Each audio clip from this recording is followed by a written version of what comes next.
Greetings and God bless. So I have been using recently, really trying to use homeopathic remedies to address my chronic Lyme and co-infections issues. And so a couple years ago, maybe 3 years ago now, I was exposed to tularemia, which is it's like up there with anthrax. It's highly contagious, and I had to do the research and tell the infectious diseases doc, "Hey, can you test me for this?" And I was just casting a wide net, so I was having him test me for a bunch of other things, which of course I tested positive for, and he didn't do anything about.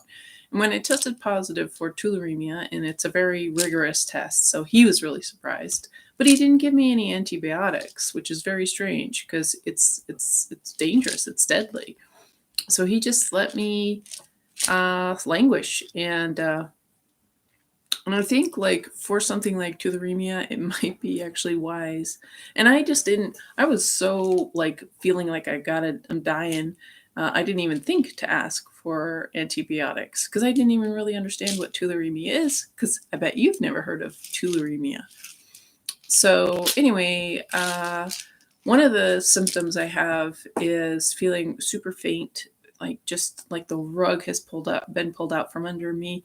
And I don't know if it's some orthostatic hypotension, greater orthostatic hypotension, low blood pressure, because I've already been diagnosed with low blood pressure, hypotension, and maybe this makes it worse. But so I heard about this homeopathic remedy called carbo veg, and it's supposed to resurrect people like people who are just about to die or something, that it can help.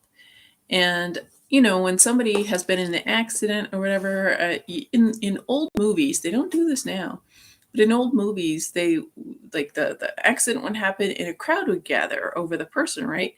So the person is like, there's the person in the crowd, right? So what happens? So all these people are like breathing, hyperventilating, and taking up all the air. So that person is like suffocating in that crowd, right? And so in the movies they say, make space, let the person breathe, give them some air, right? So nowadays nobody knows anything about how to do anything like regarding injuries and whatnot. But so just intuitively, I'm like, I'm going to get this one because of this, like, feeling like I have to scrape, I'm flat on the ground. It's almost feels like. And so I just read that this remedy is also used. It's a remedy to help people who are struggling with fainting. And yeah, I mean, I've only fainted once that I recall, from being in a hot tub too long, and I think it lowered my blood pressure too much or something, or maybe it was exposure to the bromine, the cleaning chemicals in the water. But apparently, this remedy, carbo veg, oxygenates the blood.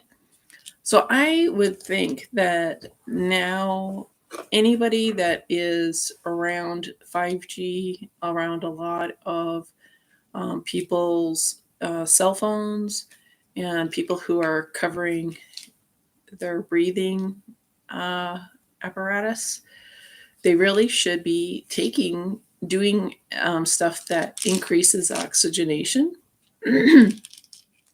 because suffocating and the 5G frequencies, it is a frequency. So 5G, when you have all these these things in the airwaves, right? When it's so dense with all these frequencies in the air, see, these frequencies they actually have some sort of mass. They do some sort of displacement. And when you have enough kind of things going back and forth, what happens to the air when it's full of electromagnetic frequencies and these 5G frequencies. What happens when you have so many? We're put into an altitude sickness kind of a space because there's not enough oxygen. There's so much competition for literal space from all the frequencies going around that people are being suffocated, just because they're around all these frequencies. So anyways, I think of course, it's good to be informed on how to properly breathe, and there's all this controversy about like how to breathe, and so it's not just like take the humongous deep breath, because if you take a breath like up to 100% of capacity, like when in your life, when do people and animals take a huge deep breath? It's usually when they're about to face a crisis. And so what does your body do when it's told it's going to face a crisis? It's going to, adrenalize, right? So you don't want to take these huge stressed out breaths. And from what I understand is, take a 75% breath. But there's also suggestions that we actually just take sips of breath and hold it for a little while and then exhale sips of breath. And that's very hard to do if you lack oxygenation. And so anyways, there's more to learn about breathing, and I certainly don't know it all, but I just wanted to recommend this carbo veg, and this is Highlands. This is a 30 times dose, or 30 times designation. I don't know the proper terminology in homeopathy, but anyways, God bless, and thank you for watching.